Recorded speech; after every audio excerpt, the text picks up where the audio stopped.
Hi everyone, I Moumita. Welcome back to my channel. আজ আমি share করব নিরামিষ এঁচোড়ের তরকারি। তো এর জন্য এঁচোড়গুলোকে আমি আগে থেকে সিদ্ধ করে রেখেছিলাম।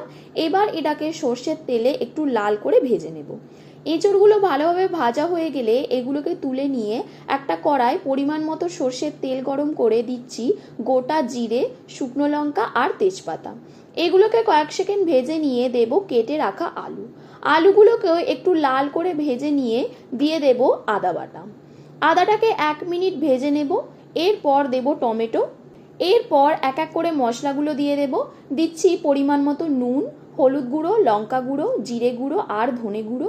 এবার সামান্য একটু জল দিয়ে মশলাগুলোকে কষে নেব। মশলা কষা হয়ে গেলে দেব ভেজে রাখা এঁচোড়। এঁচোড়টাকেও মশলার সাথে ভালো করে মিশিয়ে নেব।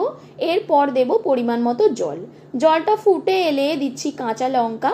এবার এটাকে ঢাকা দিয়ে 15 মিনিট মিডিয়াম হিটে সিদ্ধ করে নেব। 15 মিনিট পর এটা পুরোপুরি তৈরি হয়ে গেছে।